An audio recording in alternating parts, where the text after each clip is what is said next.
بسم اللہ الرحمن الرحیم۔ السلام علیکم ورحمۃ اللہ وبرکاتہ۔ ویڈیو کے آغاز سے پہلے ایک مرتبہ درود پاک پڑھ لیں اور چینل کو سبسکرائب کر دیں۔ ناظرین، آج ہم جس واقعہ کے متعلق بات کرنے لگے ہیں وہ ہے حضرت علی رضی اللہ تعالی عنہ کی ولادت اور ان کی زندگی۔ حضرت علی کا شمار اسلامی تاریخ کی بہت اہم اور عظیم ترین شخصیات میں ہوتا ہے۔ نبی کریم صلی اللہ علیہ وسلم کے محبوب ترین ساتھیوں میں سے ہونے کے ساتھ ساتھ آپ رضی اللہ تعالی عنہ نبی پاک صلی اللہ علیہ وسلم کے چچا زاد بھائی بھی تھے۔ آپ رضی اللہ تعالی عنہ کو حضور پاک صلی اللہ علیہ وسلم کے داماد ہونے کا عظیم مرتبہ بھی حاصل ہوا کہ جب نبی کریم صلی اللہ علیہ وسلم نے اپنی پیاری بیٹی حضرت فاطمہ کا ہاتھ آپ کو شادی میں دیا۔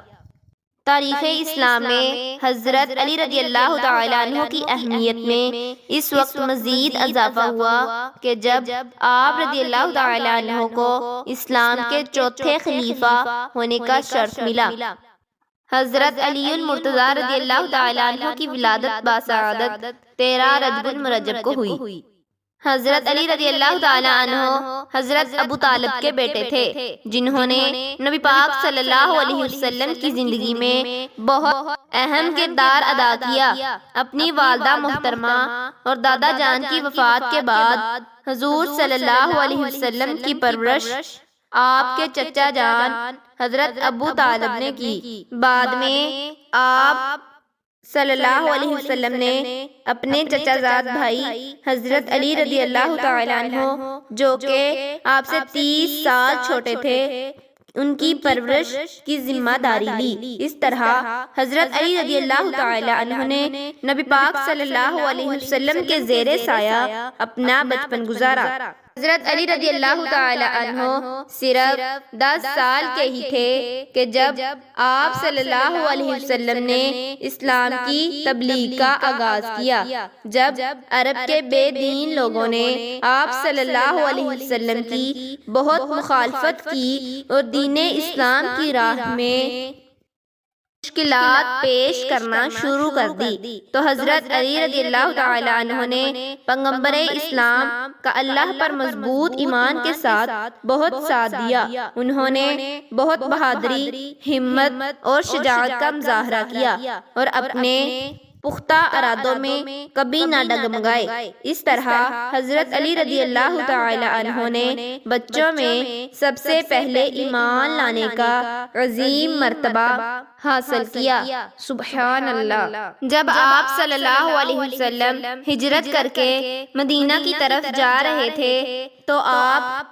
صلی اللہ علیہ وسلم کے خون کے پیاسوں اور جانی دشمنوں نے آپ صلی اللہ علیہ وسلم کے گھر کا گھیراؤ کر لیا۔ اس رات حضرت علی رضی اللہ تعالی عنہ آپ صلی اللہ علیہ وسلم کے بستر میں سوئے تاکہ دشمن یہی سمجھتے رہیں کہ نبی کریم صلی اللہ علیہ وسلم اسی گھر میں موجود ہیں۔ اس طرح آپ رضی اللہ تعالی عنہ نے اپنی جان کو خطرے میں ڈال کر رسول اکرم صلی اللہ علیہ وسلم کی جان بچائی۔ مزید برآں آپ رضی اللہ تعالی عنہ کو مکہ والوں کی امانتیں واپس کرنے کی ذمہ داری بھی سونپی گئی جو آپ رضی اللہ تعالی عنہ نے بہت خوش اسلوبی سے سر انجام دی۔ حضرت علی رضی اللہ تعالی عنہ نے اس وقت تک مکہ مدینہ کی طرف ہجرت نہ کی تاکہ جب تک آپ رضی اللہ تعالی عنہ نے مکہ والوں کی تمام امانتیں واپس نہ کر دی۔ اس طرح آپ رضی اللہ تعالی عنہ غضبناک مکہ کے کافروں کے درمیان جان اپنی ہتھیلی پر رکھ کر اپنا فریضہ سر انجام دیتے رہے۔ حضرت عثمان رضی اللہ تعالی عنہ کی شہادت کے بعد جب نئے خلیفہ کے انتخاب کا مسئلہ کھڑا ہوا تو اہل مصر کا ایک وفد سیدنا علی رضی اللہ تعالی عنہ کی خدمت میں حاضر ہوا اور عرض کیا، اے داماد رسول اللہ صلی اللہ علیہ وسلم، آپ خدمت کی ذمہ داری قبول فرما لیں۔ اس گزارش کے جواب میں حضرت سیدنا علی رضی اللہ تعالی عنہ نے فرمایا، اس افراتفری اور ہنگامہ خیزی کے دور میں اس نازک ترین عہدے کو سنبھالنے کے لیے میں خود کو تیار نہیں پاتا۔ آپ کا یہ جواب سن کر عمائدین مصر نے یہ خطرہ محسوس کیا کہ اگر خلیفہ کے انتخاب میں دیر ہو گئی تو نہ جانے امت مسلمہ کو کن دشواریوں کا اور پریشانیوں کا سامنا کرنا پڑے۔ چنانچہ چند معتبر شخصیات انصار مدینہ کے پاس گئیں اور ان سے کہا کہ آپ اپنا خود کوئی خلیفہ منتخب کر لیں۔ یہ سن کر انصار مدینہ نے کہا، حضرت علی رضی اللہ تعالیٰ عنہ کی ذات گرامی کے علاوہ ہماری نظر میں کوئی اور دوسری شخصیت نہیں۔ چنانچہ اس حالات میں حضرت علی رضی اللہ تعالیٰ عنہ کو 26 ذوالحج بامطابق 35 ہجری کو اس اتفاق رائے سے خلافت کی گراں ذمہ داری سنبھالنی پڑی۔ حضرت علی رضی اللہ تعالی عنہ نے نظام حکومت کو اسلام کے اصولوں کے عین مطابق اور سنت رسول صلی اللہ علیہ وسلم کی زندگی کے مطابق چلایا۔ آپ رضی اللہ تعالی عنہ کی خدمت سے پہلے ہی امت مسلمہ مختلف فرقوں میں بٹ چکی تھی۔ اس دیرانہ مسئلے کو حل کرنے کے لیے حضرت علی رضی اللہ تعالی عنہ نے بھرپور جدوجہد کی۔ تاہم صورتحال بگڑی ہوئی تھی تو لوگوں نے ایک بہت بڑی تعداد میں آپ رضی اللہ تعالیٰ عنہ کی دشمن ہو گئے۔